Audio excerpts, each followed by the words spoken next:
and welcome to Connect the World. I'm Linda Kincaid, live in Atlanta, filling in for Becky Anderson, who's out on assignment.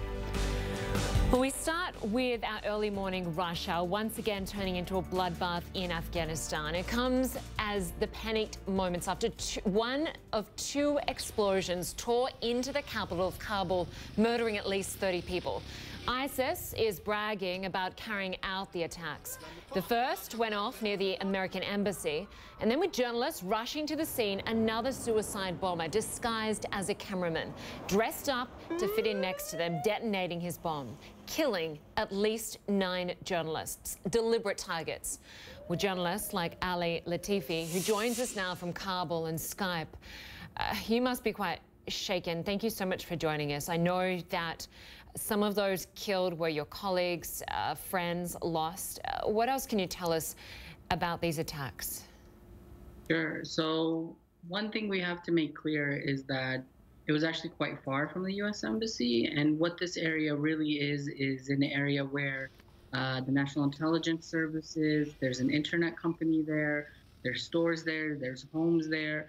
So again, what we're finding is that as much as they want to say that they targeted intelligence agencies, what ended up happening was that it was civilians and journalists, and in this case, especially journalists, that were targeted in attack. So this is something we really have to keep in mind. Ali, I want to show our viewers a map of Afghanistan. On it, they'll be able to see the areas of Taliban control and ISIS control influence. The Taliban, you can see there, is in orange, ISIS in red. They're clearly over huge parts of the country. We know at least 41 were killed across Afghanistan, 3 separate attacks. Are militants able to act with impunity in Afghanistan? I think everyone is able to act with impunity in Afghanistan, because if you're talking about 41 people killed today, for instance, one of them was a reporter for the BBC in the eastern province of Khost, and we have no idea who carried that attack out, and we may never know. It may just be unidentified gunmen. And this is exactly the issue that we're constantly running into, is that, so let's talk about journalists, right? Attacks against journalists. We have police. We have intelligence services that have created many problems, arrested, detained journalists, enacted violence against them. We've had this with warlords in the area. We've had this with MPs. We've had this with other government-allied militias. And then you also have it with the Taliban and the so-called Islamic State group.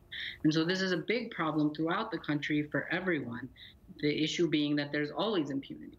That there's not just, impunity for these, armed opposition groups, the so-called Islamic State, Taliban, that's something separate, because how do you really hold them accountable, right?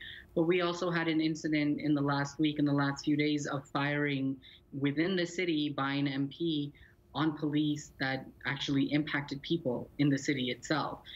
A parliamentarian was attacking, in the city, was shooting off his guns, him and his guards, and they were getting into a fight with the police. So impunity is an issue all around. It certainly is. All right, April30, it was really good to get your perspective there from the capital. Thanks so much. Thank you.